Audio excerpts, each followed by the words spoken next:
ఇప్పుడున్న 15 నుండి 25 సంవత్సరాలలోపు వారంతా నెక్స్ట్ 5 ఇయర్స్లో 20 నుండి 30 వయసులోకి అడుగు పెడతారు. సో మేజర్గా ఇప్పుడున్న ఈ ఏజ్ పీపుల్ అంతా ఎడ్యుకేటెడ్ మరియు గ్లోబల్ ట్రెండ్స్ గురించి అవేర్నెస్ ఉన్నవారు. సో వీళ్ళే ఇండియాలో నెక్స్ట్ 5 ఇయర్స్లో మేజర్ చేంజెస్ తీసుకురాబోతున్నారు. ఇండియాలో రాబోతున్న 5 సంవత్సరాల్లో ఎలక్ట్రిక్ వెహికల్స్ యొక్క యూసేజ్ అనేది ర్యాపిడ్గా ఇంక్రీజ్ అవ్వబోతుంది.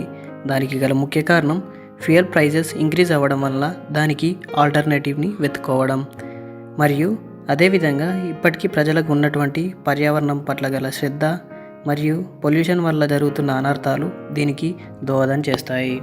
అయితే ఎలక్ట్రిక్ వెహికల్స్ని ఉత్పత్తి చేస్తూ గ్లోబల్ మార్కెట్లో లయన్గా ఉన్నటువంటి టెస్లా కంపెనీ ఆల్రెడీ ఇండియాలోకి అడుగు పెడుతున్నట్టు ప్రకటించింది. టెస్లా కార్స్కి ఉన్నటువంటి గ్లోబల్ క్రేజ్ ఇండియాలో కూడా కొనసాగబోతుంది. ఇలాంటి కంపెనీకి ధీటుగా పోటీ పడేందుకు కొత్త స్టార్టప్స్ అయినటువంటి ఏథర్, ప్రెవియాగ్, ఎక్స్టింక్షన్ వంటి కంపెనీలు రెడీగా ఉన్నాయి. ఒక దేశం అభివృద్ధి చెందిందో లేదో తెలియజేసే మేజర్ థింగ్ ఏంటంటే ఆ దేశానికి గల ట్రాన్స్పోర్టేషన్ సదుపాయం. అమెరికా మరియు జపాన్ వంటి దేశాలు ఎకానమీలో గ్లోబల్ లీడర్స్గా ఉండడానికి గల మేజర్ కారణం వాటికి గల transportation system.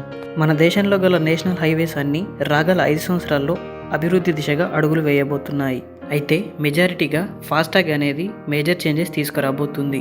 Government of India already February 12, 2021 నుండి ప్రతి వెహికల్కి ఫాస్టాగ్ కంపల్సరీ అని ప్రకటించింది. అంటే రాబోయే రోజుల్లో మనకు టోల్ ప్లాజాలు ఉండకుండా వాటి స్థానాల్లో దుబాయ్ మరియు ఇతర దేశాల్లో ఉన్నటువంటి సాలిక్ సిస్టమ్ ఇంట్రడ్యూస్ అవ్వబోతుంది.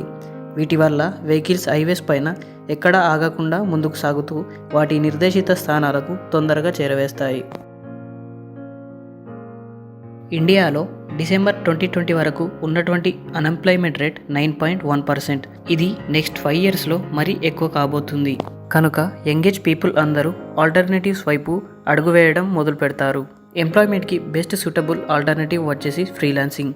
తమకున్న నాలెడ్జ్ మరియు స్కిల్ని ఉపయోగించి కస్టమర్స్కి వర్క్ని సర్వ్ చేయడమే ఫ్రీలాన్సింగ్. ఇండియాలో ఇప్పటికే 15 మిలియన్ ఫ్రీలాన్సర్స్ ఉన్నారు. నెక్స్ట్ 5 ఇయర్స్లో ఇంకా చాలామంది ఈ జాబితాలో చేరుతారు.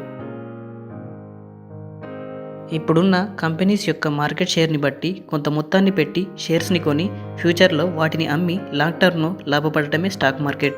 దీన్ని సచిన్, ధోని మరియు రతన్ టాటా వంటి వారు ఇండియాలో ప్రమోట్ చేస్తున్నారు. అండ్ అప్స్టాక్స్ మరియు ఏంజల్ బ్రోకింగ్ వంటి కంపెనీలు ఇప్పుడే ఫ్రీ డిమాట్ అకౌంట్ ఇస్తూ ప్రజలని స్టాక్ మార్కెట్ వైపు మోటివేట్ చేస్తున్నాయి. సో రాబోయే రోజుల్లో చాలామంది స్టాక్ మార్కెట్లో ఇన్వెస్ట్ చేయడం మొదలు పెడతారు. తమ దగ్గర ఉన్న ఒక ఐడియాకి సృజనాత్మకతను జోడించి దాన్ని ఒక కంపెనీగా తీర్చిదిద్దడమే స్టార్టప్ బిజినెస్. అయితే ఈ స్టార్టప్ ట్రెండ్ అనేది దేశ ఎకానమీలో ముఖ్య పాత్రను పోషిస్తుంది. అమెరికా ఎకానమీలో ముందుండడానికి ముఖ్య కారణం అమెరికాలో ఎవ్రీ ఇయర్ 10% కొత్త కంపెనీలు పెరుగుతాయంట. అయితే మన దేశంలో కూడా ఇలాంటి స్టార్టప్ వైపు యూత్ మొగ్గు చూపుతున్నారు. ఒక సర్వే ప్రకారం 2020లో ఇండియాలో కొత్తగా 1500 స్టార్టప్స్ మొదలయ్యాయి. దీని ద్వారా ఇండియా ఎక్కువ స్టార్టప్స్ పుట్టుకొస్తున్న దేశాల్లో ప్రపంచ జాబితాలోనే 3వ స్థానంలో నిలిచింది.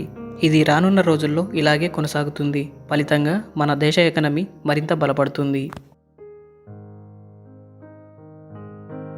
ఇండియాకి ఇతర దేశాల నుండి చాలా ప్రోడక్ట్స్ ఇంపోర్ట్ అవుతాయి. అయితే ఇండియన్ ప్రైమ్ మినిస్టర్ అయినటువంటి నరేంద్ర మోడీ గారు 2014లో మేక్ ఇన్ ఇండియా ప్రోగ్రామ్ని ప్రవేశపెట్టారు. అంటే ఇండియాలో తయారైన ప్రోడక్ట్స్ని ఎంకరేజ్ చేయడం. దీని ద్వారా మన దేశంలో గల కంపెనీస్కి లోకల్ మార్కెట్ షేర్ పెరుగుతుంది. అదేవిధంగా ఫారెన్ కంపెనీస్ కూడా లోకల్ మార్కెట్ షేర్ని పెంచుకోవాలంటే ఇండియాలోనే ప్రోడక్ట్స్ని మ్యానుఫ్యాక్చర్ చేయాల్సిందే. ప్రఖ్యాత మొబైల్ మ్యానుఫ్యాక్చరర్ అయినటువంటి సామ్సంగ్ కంపెనీ ఇండియాలోని నోయిడాలో తమ మ్యానుఫ్యాక్చరింగ్ ప్లాంట్ని ఏర్పాటు చేసి అక్కడ ప్రోడక్ట్స్ ఉత్పత్తి చేస్తూ వేరే కంట్రీస్కి ఎక్స్పోర్ట్ చేస్తుంది. ఫ్యూచర్లో మరిన్ని కంపెనీస్ మేక్ ఇన్ ఇండియాలో భాగస్వామ్యం అవ్వబోతున్నాయి. ఫలితంగా ఇండియాలో మ్యానుఫ్యాక్చర్ అయినటువంటి ప్రోడక్ట్స్ ఇతర కంట్రీస్కి ఎక్స్పోర్ట్ అవుతాయి. కనుక రానున్న రోజుల్లో ఇండియా ఎకానమీలో గ్లోబల్ బాస్గా నిలవబోతుంది.